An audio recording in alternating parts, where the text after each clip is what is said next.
تو آج کا میرا موضوع سخن ہے وہ ہے فتنوں کے دور میں مسلمانوں کا کردار۔ میرے بھائیوں، ہم اور آپ جس دور سے گزر رہے ہیں، ہم دیکھتے ہیں کہ ہر آئے دن ایک الگ الگ نئے فتنے جنم لیتے ہیں۔ اس فتنوں کے دور میں ہم سب کو کس طریقے سے رہنا چاہیے، کیا کرنا چاہیے، آج کے اس خطبہ جمعہ میں انشاءاللہ اس کو وضاحت کرنے کی کوشش کروں گا۔ میرے بھائیوں، سب سے پہلے چیز ہمیں یہ جاننا چاہیے کہ فتنہ ہوتا کیا ہے، فتنہ ہے کیا چیز، فتنہ کہتے کسے۔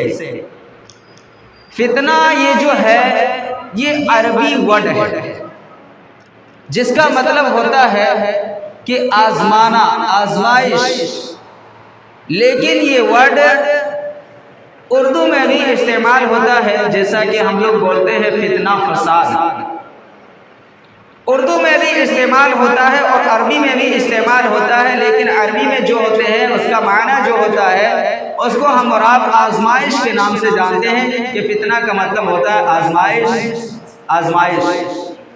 میرے بھائیوں، اللہ رب العالمین قرآن مجید کے اندر ارشاد فرماتا ہے کہ انما اموالکم و اولادکم فتنہ، لوگوں جان لو یہ مال اور اولاد جو ہے یہ فتنہ ہے، آزمائش ہے۔ اگر ہم اور آپ اس آزمائش میں اگر ہم اور آپ کامیاب ہو گئے تو پھر اللہ رب العالمین فرماتا ہے واللہ عندہ اجر عظیم، ایسے لوگوں کے لیے اللہ رب العالمین نے بہت بڑا اجر تیار کر کے رکھا ہے۔ فتنہ یہ آزمائش ہے اور ہم اور آپ اس آزمائش میں کامیاب ہو گئے، ہم اور آپ دنیا میں بھی کامیاب، آخرت میں بھی کامیاب رہیں گے۔ لیکن اگر ہم اور آپ اس آزمائش میں، ان فتنوں میں اگر ہم اور آپ پڑ گئے، اللہ رب العالمین کو بھلا دیے، تو پھر یاد رکھنا ہمیں مرنے کے بعد کفے افسوس ملنا ہوگا، ہم اور آپ اس وقت پچھتائیں گے اور پچھتا کر کے ہمیں اس وقت سے کوئی فائدہ نہیں ہوگا۔ ایک فتنہ یہ ہوتا ہے کہ اس دور میں ایسے فتنے جنم لے رہے ہیں کہ انسان کو اپنے دین پر قائم رہنا بہت مشکل ہو رہا ہے۔ انسانوں کو اپنے دین پر جس طریقے سے ہمیں اللہ کے نبی صلی اللہ علیہ وسلم نے اس دنیا کے اندر زندگی گزارنے کا حکم دیا ہے، جس طریقے سے زندگی گزار کر کے دکھایا ہے، یہ فتنوں کے دور میں بہت مشکل ہوتا ہے کہ انسان قرآن و حدیث پر عمل کرتے ہوئے اپنی زندگی کو گزار دے۔ مسلم شریف کی روایت ہے، اللہ کے نبی صلی اللہ علیہ وسلم فرماتے ہیں بادروا بالاعمال فتنہ، تم نیک اعمال میں جلدی کر لیا کرو ایسے فتنے کے آنے سے پہلے، بادروا بالاعمال فتنہ، نیک اعمال میں جلدی کر لیا کرو ایسے فتنے کے آنے سے پہلے، کقطع اللیل المظلم، جو تاریک اندھیری رات کی مانند ہوگی۔ اللہ کے نبی صلی اللہ علیہ وسلم فرماتے ہیں جیسے جیسے قیامت قریب ہوگی، جیسے جیسے قیامت کا وقت قریب آئے گا، اس دنیا کے اندر اللہ رب العالمین ہر آئے دن ایک الگ الگ فتنے کو برپا کرے گا۔ ہر آئے دن اللہ رب العالمین اس دنیا کے اندر ایک الگ الگ فتنے کو ظاہر کرے گا۔ ایسے فتنے کے آنے سے پہلے اللہ کے نبی صلی اللہ علیہ وسلم فرماتے ہیں کہ نیک اعمال میں جلدی کر لیا کرو۔ جس طریقے سے اندھیری رات کے اندر کوئی چیز نظر نہیں آتی، ہم سامنے رہتے ہیں لیکن ہمارے سامنے کیا چیز ہے ہمیں پتہ نہیں ہوتا. چاروں طرف اندھیری اندھیری ہوتی ہے, سامنے کیا چیز ہے کچھ دکھائی نہیں دیتا. اللہ کے نبی صلی اللہ علیہ وسلم فرماتے ہیں کہ جیسے جیسے قیامت قریب آئے گی انسانوں کو حق کی روشنی کہیں بھی نظر نہیں آئے گا. جہاں تک ان کی نظر جائے گی بس برائی ہی برائی نظر آئے گی. اللہ کے نبی صلی اللہ علیہ وسلم فرماتے ہیں یصبح الرجل مؤمنا ویمسی کافرا, اگر ایک انسان صبح کو مومن ہوگا تو شام ہوتے ہوتے وہ کافر ہو جائے گا. اگر ایک انسان صبح کو مومن ہوگا وہ شام ہوتے ہوتے کافر ہو جائے گا. او یمسی مؤمنا, یا اگر شام کو مومن ہوگا ویصبح کافرا, وہ صبح ہوتے ہوتے کافر ہو جائے گا. یعنی اس کے ایمان کی کوئی گارنٹی نہیں رہی, کوئی گارنٹی نہیں ہوگی. وہ شام کو کچھ وعدہ کرے گا, صبح ہوتے ہوتے وہ اپنے وعدے کو بھول جائے گا. اسی طریقے سے وہ صبح کو مومن ہوگا, صبح کو کوئی وعدہ کرے گا لیکن شام ہوتے ہوتے وہ اپنا وعدہ خلافی کر دے گا. شام ہوتے ہوتے وہ بھول جائے گا, اس کے ایمان کی کوئی گارنٹی نہیں ہوگی. اللہ کے نبی صلی اللہ علیہ وسلم فرماتے ہیں یبیع دینہ, وہ اپنے دین کو بیچ دیں گے بعرض من الدنیا, دنیا کے چند سکوں میں وہ اپنے ایمان کو بیچ دیں گے. میرے بھائیو, اللہ کے نبی صلی اللہ علیہ وسلم فرماتے ہیں کہ قیامت سے پہلے پہلے ایسے ایسے فتنے ظاہر ہوں گے کہ انسان کی اس کے ایمان کی کوئی گارنٹی نہیں ہوگی. ایک ایک کپ چائے میں اپنے ایمان کو بیچ دیں گے, 100-150 روپے میں اپنے ایمان کو بیچ ڈالیں گے. اس کے ایمان کی کوئی گارنٹی نہیں ہوگی, اس کے ایمان کی کوئی گارنٹی نہیں ہوگی. وہ اپنے ایمان کو چند سکوں کے عوض میں بیچ دیں گے. میرے بھائیو, آج یہ ہمارے ساتھ ہو رہا ہے کہ نہیں ہو رہا ہے؟ ہم اور آپ دیکھتے ہیں اگر ہمارے کسی بھائیوں کے درمیان جھگڑا ہو جاتا ہے, لڑائی ہو جاتی ہے, مقدمہ چلنے لگتا ہے, گاؤں میں پنچایت ہونے لگتی ہے, گاؤں کے جو بڑے بڑے لوگ ہوتے ہیں, جو سردار قسم کے لوگ ہوتے ہیں, ہم انہیں رشوت پیش کرتے ہیں. بھائی صاحب ہمارے بھائی کے درمیان لڑائی ہو چکی ہے, جھگڑا ہو چکا ہے, لہذا فیصلہ ہمارے حق میں ہونا چاہیے. آپ 100 روپے ہم سے رشوت لے لیجئے, 50 روپے 500 روپے آپ ہم سے رشوت لے لیجئے. اور میرے بھائیو, ہم اور آپ 100 روپے 50 روپے میں اپنے ایمان کو بیچ دیتے ہیں اور فیصلہ صحیح کو غلط اور غلط کو صحیح کر دیتے ہیں. یہ آج ہمارے ساتھ ہو رہا ہے. اگر کوئی معاملات پیش آ جائے, اگر ہمیں چپکے سے کوئی 100 روپیہ تھما دیتا ہے تو ہم فوراً بازی کو پلٹ دیتے ہیں. جو حق پر ہے اس کے حق میں ہم فیصلہ نہ کر کے جو ناحق پر ہوتے ہیں ہم اس کے حق میں فیصلہ سنا دیتے ہیں. یہی اللہ کے نبی صلی اللہ علیہ وسلم فرماتے ہیں کہ قیامت جب قریب ہوگا تو لوگ چند سکوں میں اپنے ایمان کو بیچ ڈالیں. اسی طریقے سے آئیے ایک اور روایت دیکھتے ہیں, بخاری مسلم کی یہ روایت ہے. اللہ کے نبی صلی اللہ علیہ وسلم فرماتے ہیں کہ جب قیامت قریب ہوگا, جب قیامت جیسے جیسے قریب آئے گا, اللہ کے نبی صلی اللہ علیہ وسلم فرماتے ہیں یتقارب الزمان, اللہ رب العالمین وقت کو کم کر دے گا, وقت کو قریب کر دے گا. وَيُقْبَضُ الْعِلْمُ, اور اللہ رب العالمین اس دنیا سے علم کو اٹھا لے گا. میرے بھائیو, آج یہ وقت قریب ہو چکا ہے.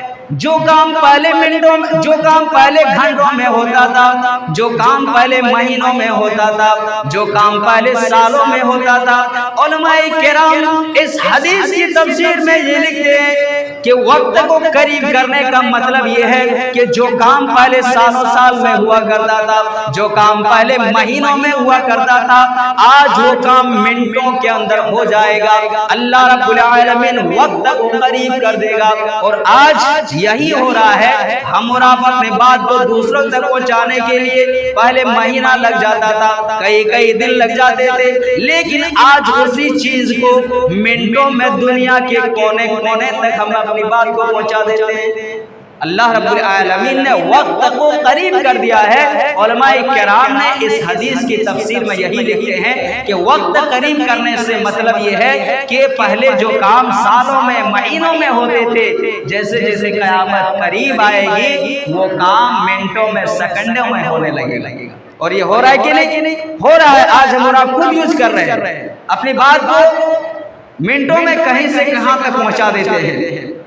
اور اسی طریقے سے وَيُقْبَضُ الْعِلْمُ، اللہ رب العالمین اس دنیا سے علم کو اٹھا لے گا، علم صرف نام کا رہ جائے گا۔ آج بہت بڑے بڑے علماء کرام ہوتے ہیں، بہت حدیثوں کے بارے میں جانکاری ہوتی ہے، قرآن کے بارے میں، تفاسیر کے بارے میں، ہر چیز کے بارے میں جانکاری ہوتی ہے، لیکن اس کے باوجود بھی ایسے علماء کرام موجود ہیں کہ صحیح اور غلط چیزوں میں وہ لوگ بھی فرق نہیں کر رہے، صحیح اور غلط چیزوں میں وہ لوگ بھی فرق نہیں کر رہے ہیں۔ علم صرف نام کا رہ جائے گا۔ اللہ کے نبی صلی اللہ علیہ وسلم فرماتے ہیں وَيُقْبَضُ الْعِلْمُ، اللہ رب العالمین علم کو اٹھا لے گا۔ اسی طریقے سے اللہ کے نبی صلی اللہ علیہ وسلم فرماتے ہیں وَتَظْهَرُ الْفِتَنُ، اور ہر آئے دن الگ الگ فتنے جنم لیں گے۔ اللہ رب العالمین ہر دن ایک الگ الگ فتنوں کو ظاہر کر دے گا، ظاہر فرما دے گا، اور ہر فتنہ، ابھی ایک فتنہ گزرے گا، ابھی ایک آزمائش گزریں گے، لوگ سوچیں گے چلو یہ آزمائش چل گئی، اب کوئی فتنہ نہیں آئے گا، لیکن جیسے ہی دوبارہ کوئی فتنہ نظر آئے گا، پہلے فتنے سے وہ بڑا فتنہ ہوگا۔ ایک فتنہ جیسے گزرا، چلو جیسے جیسے کر کے یہ فتنہ ہم پار کر لیے، جیسے یہ فتنہ گزرا اس کے بعد اس سے بڑا فتنہ ایک اور آ جائے گا۔ وَتَظْهَرُ الْفِتَنُ، اللہ رب العالمین فتنوں کو ظاہر فرما دے گا۔ آگے اللہ کے نبی صلی اللہ علیہ وسلم فرماتے ہیں وَيُلْقَى السُّحْرُ، اللہ تبارک و تعالی لالچ دلوں کے اندر پیدا کر دے گا۔ قیامت جیسے جیسے قریب ہوگا، اللہ رب العالمین لوگوں کے دلوں میں لالچ پیدا کر دے گا، وہ اللہ تبارک و تعالی کے راستے میں مال خرچ کرنے سے بچنے لگیں گے۔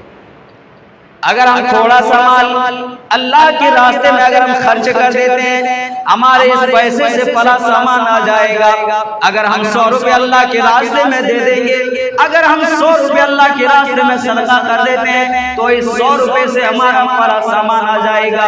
تو اللہ کے نبی صلی اللہ علیہ وسلم فرماتے ہیں کہ مال کی لالچ اللہ رب العالمین دل کے اندر پیدا کر دے گا، حرص پیدا کر دے گا۔ جیسے جیسے قیامت قریب آئے گی اسی طریقے سے قتل عام ہونے لگے گا۔ اور آج ہم اور آپ دیکھ ہی رہے ہیں ٹیلی ویژن کے اندر، موبائل میں، سوشل میڈیا میں، آج دیکھتے ہیں آج یہاں قتل ہوا، کل وہاں قتل ہوا، پرسوں وہاں ہوا۔ ہم اور آپ چاروں طرف کی نیوز پڑھتے رہتے ہیں۔ یہ قیامت کی نشانیوں میں سے نشانی ہے۔ یہی ساری چیزیں فتنہ ہے، ہمیں اس سے اپنے آپ کو بچانا ہے اس فتنوں کے دور میں۔ اللہ کے نبی صلی اللہ علیہ وسلم فرماتے ہیں کہ ایسا فتنہ چاروں طرف نظر آئے گا، ایسی برائی چاروں طرف نظر آئے گی کہ اگر تھوڑا بہت کسی کے دل میں اگر ایمان ہوگا تو اللہ کے نبی صلی اللہ علیہ وسلم فرماتے ہیں حتی یمر الرجل علی قبری، اگر جس کے دل میں تھوڑا سا ایمان ہوگا، ان کا گزر اگر کسی قبرستان سے ہوگا، ان کا گزر اگر کسی قبر کے پاس سے ہوگا تو وہ کہے گا کہ کاش اس فلاں صاحب کی جگہ پر ہم ہوتے، اس فلاں صاحب کی جگہ پر ہم ہوتے۔ اللہ رب العالمین کاش ہمیں یہ دل دیکھنے سے پہلے اللہ تبارک و تعالی ہمیں اس دنیا سے اٹھا لیتا۔ تو میرے بھائیوں اس طریقے سے فتنے ظاہر ہوں گے۔ اور اللہ کے نبی صلی اللہ علیہ وسلم فرماتے ہیں فتنوں میں سے ایک بہت بڑا فتنہ عورتوں کا فتنہ ہے، ہمیں اس سے بچنا چاہیے۔ جہاں تک ہو سکے ہم کوشش کریں کہ ہم کسی غیر محرم عورت کی طرف ہم دیکھیں نہیں۔ اللہ کے نبی صلی اللہ علیہ وسلم فرماتے ہیں ان الدنیا حلو و خضرا، یقیناً دنیا میٹھی ہے، سرسبز و ساداب ہے۔ اللہ رب العالمین نے ہم سب کو اس دنیا کے اندر اس لیے بھیجا ہے تاکہ اللہ تبارک و تعالی ہمیں آزمائے، ہمیں دیکھے کہ کون سا شخص بہتر عمل کرتا ہے۔ اللہ کے نبی صلی اللہ علیہ وسلم آگے فرماتے ہیں فَاتَّقُوا الدُّنْيَا، تم دنیا حاصل کرنے سے بچو، وَاتَّقُوا النِّسَاءَ، اور عورتوں کے فتنوں سے بچو۔ عورت کا فتنہ بہت خطرناک فتنہ ہوتا ہے۔ اگر عورت چاہ لے تو اچھے سے اچھے انسان کو گمراہ کر لیتے ہیں، اچھے سے اچھے شخص کو اپنے جھانسے میں لے لیتے ہیں۔ اسی لیے اللہ کے نبی صلی اللہ علیہ وسلم فرماتے ہیں فَاتَّقُوا الدُّنْيَا وَاتَّقُوا النِّسَاءَ، تم دنیا کے فتنوں سے بچو اور عورت کے فتنوں سے بچو۔ آگے اللہ کے نبی صلی اللہ علیہ وسلم فرماتے ہیں فَإِنَّ أَوَّلَ فِتْنَةً بَنِي إِسْرَائِيلَ فِي كَانَتِ النِّسَاء كَانَتٍ فِي النِّسَاء، بنی اسرائیل کے لیے سب سے پہلا جو فتنہ تھا وہ عورت کا فتنہ تھا۔ عورت کا فتنہ بہت خطرناک ہے، اس سے ہمیں اپنے آپ کو بچانا چاہیے اور عورتوں کو بھی۔ اسی لیے اللہ تبارک و تعالی نے حکم دیا ہے کہ اے عورتوں کی جماعت، تم ہمیشہ پردے میں رہا کرو اور بغیر کسی ضروریات کے تم گھر سے باہر نہ نکلو، بغیر کسی ضروریات کے تم گھر سے باہر نہ نکلو۔ جو عورتیں بے پردہ گھر سے نکلتی ہیں، شیطان اس کے پیچھے لگ جاتا ہے اور اسے بہکانے کی کوشش کرنے لگتی ہے۔ شیطان اس کے پیچھے لگ جاتا ہے۔ اسی لیے اللہ تبارک و تعالی نے عورتوں کو گھر میں رہنے کا حکم دیا ہے، اور اگر کہیں باہر آئے، اگر ضرورت کے مطابق ضرورت پڑنے پر اگر کہیں باہر آئے تو یہ کہا گیا ہے کہ وہ پردے میں رہ کر کے ہی باہر نکلے۔ سب سے بڑا فتنہ ہماری قوم کے لیے، ہماری امت کے لیے، اللہ کے نبی صلی اللہ علیہ وسلم کیا فرماتے ہیں کہ عورتوں کا فتنہ ہے۔ یہ مال کا فتنہ، اولاد کا فتنہ یہ تو ہے ہی، لیکن سب سے بڑا فتنہ عورت کا فتنہ ہے۔ لہٰذا ہمیں چاہیے کہ ہم عورت کے فتنوں سے اپنے آپ کو بچائیں۔ اسی لیے اللہ کے نبی صلی اللہ علیہ وسلم نے پیشین گوئی فرمائی تھی۔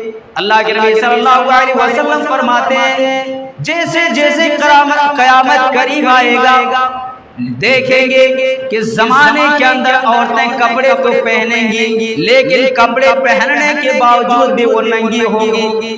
اللہ کے نبی صلی اللہ علیہ وسلم فرماتے ہیں نساء کاسیات، عورتیں کپڑے تو پہنیں گی لیکن عاریات، وہ ننگی ہوں گی۔ آج اس حقیقت میں ہو رہا ہوتا ہے کہ نہیں؟ عورتیں کپڑے پہن تو رہی ہیں لیکن کپڑے پہننے کے باوجود بھی وہ ننگی ہیں۔ کیسے ننگی؟ اس کے جسم کی بناوٹ کے اعضاء سارے کے سارے نظر آتے ہیں۔ اگر کہیں جیسے وہ فنکشن ہال میں شادی بیاہ میں اگر جاتے ہیں، لانگ سوٹ، لہنگا اور پھر دیگر چیزیں پہنتی ہیں، یہاں تک تو ان کا ٹھیک ٹھاک رہتا ہے، لیکن ہاتھ سے ادھر بالکل یہ جو جالی جو لگی ہے نا، یہ مچھردانی والی، بالکل اسی طرح ہاتھ کے ادھر رہتا ہے۔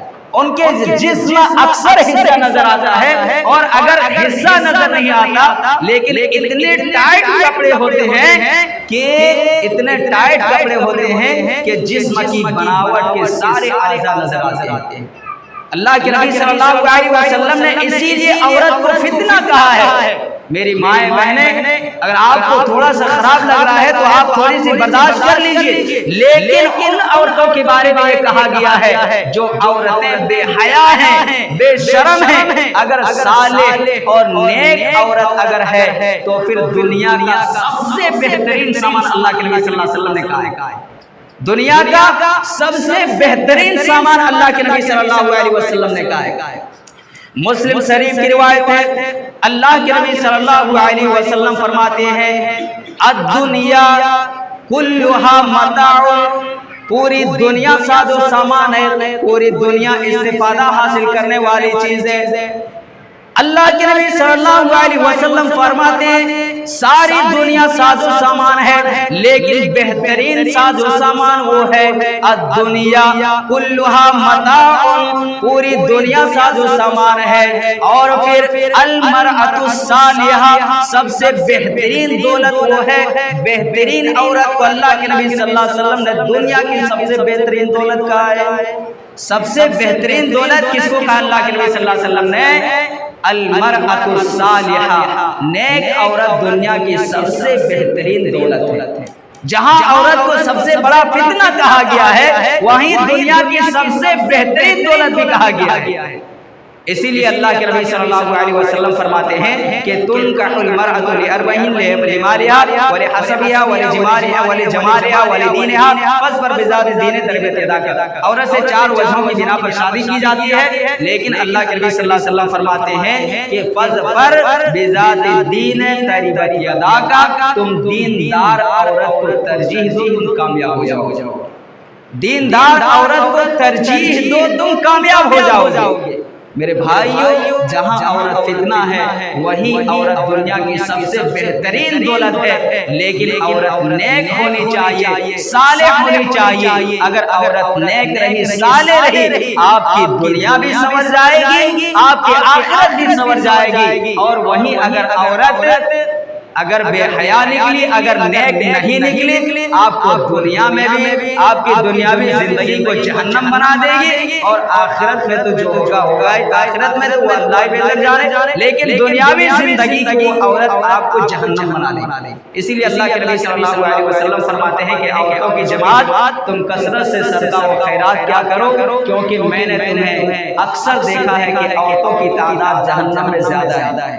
عورتیں پوچھتے اللہ کے نبی صلی اللہ علیہ وسلم آخر عورتوں کی تعداد جہنم میں زیادہ کیوں ہے؟ اللہ کے نبی صلی اللہ علیہ وسلم نے فرمایا کہ تم لعنتان زیادہ کرتی ہو، سرن اللعن وتفقن العشیر، تم زیادہ لعنتان کرتی ہو اور پھر تم اپنے شوہروں کی نافرمانی کرتے ہو۔ اس لیے شادی بیاہ کے موقع پر ہمیں دیندار عورت تلاش کرنی چاہیے، دیندار عورت کو ترجیح دینی چاہیے۔ آپ کی زندگی دنیا میں جنت بن جائے گی، آخرت میں بھی وہ ملے گا ہی۔ تو میرے بھائی، یہ فتنوں کا دور ہے، ہمیں ہر موڑ فتنہ ملتا ہے۔ ہمیں چاہیے کہ ان آزمائشوں میں اپنے آپ کو بچتے بچاتے چلے، اگر بچتے بچاتے ہم نکل گئے تو پھر ہم اور آپ کامیاب ہو جائیں گے۔ فتنوں کے دور میں ہمیں کرنا کیا ہے؟ وقت ہو چکا ہے، بس مختصر تھوڑا سا۔ فتنوں کے دور میں سب سے پہلی چیز ہمیں فتنوں سے اللہ تبارک و تعالیٰ کی پناہ طلب کرنی چاہیے۔ اللہ کے نبی صلی اللہ علیہ وسلم ان فتنوں سے اللہ تبارک و تعالیٰ کی پناہ مانگتے تھے۔ اللہ تبارک و تعالیٰ اللہ کے نبی صلی اللہ علیہ وسلم کو حکم دے رہا ہے، یا محمد، اے محمد صلی اللہ علیہ وسلم، اذا صلیت، جب آپ نماز پڑھیں، فقل، تو آپ کہیں، اللہم انی اسألک فعل الخیرات وترک المنکرات۔ اے نبی صلی اللہ علیہ وسلم، آپ دعا کیجئے جب آپ نماز پڑھ رہے ہیں، اللہم انی اسألک فعل الخیرات، اے اللہ میں تجھ سے بھلائی کا سوال کرتا ہوں، وترک المنکرات، اور گناہوں کے چھوڑنے کا سوال کرتا ہوں، وحب المساکین، اور مسکین سے محبت کا سوال کرتا ہوں۔ تو سب سے پہلے ہمیں فتنوں سے اللہ کی پناہ مانگنی چاہیے، اور دوسری چیز کیا کرنا چاہیے؟ ہمیں عقیدہ درست ہونا چاہیے۔ ہم کو یہ سمجھنا چاہیے کہ جو کچھ ہو رہا ہے اللہ تبارک و تعالیٰ کے حکم سے ہو رہا ہے، ہمارا عقیدہ درست ہونی چاہیے، اور پھر مصیبت آئے ہمیں صبر کرنا چاہیے۔ چھوڑیے اس موضوع کو انشاءاللہ اگلا جمعہ گناؤں گا کہ فتنوں کے دور میں ہمیں کیا کیا کرنا ہے۔ آخر میں اللہ تبارک و تعالیٰ سے دعا ہے کہ ہم تمام مسلمانوں کو اس فتنوں کے دور میں جس طریقے سے ہمیں زندگی گزارنی چاہیے ویسے زندگی گزارنے کی توفیق عطا فرما۔ ہم تمام مسلمانوں کو 5 وقتہ پکے سچے نماز کا پابند بنا۔ اس دنیا میں جو مسلمان پریشان حال ہے ان کی پریشانی کو دور عطا فرما، جو بیمار ہیں انہیں شفا کامل عاجل عطا فرما، جو قرض دار ہیں ان کی قرض کی ادائیگی عطا فرما، اور جب ہمارا خاتمہ ہو تو ایمان کی حالت میں ہو۔ آمین آمین علیہ البلاغ۔ السلام علیکم ورحمۃ اللہ۔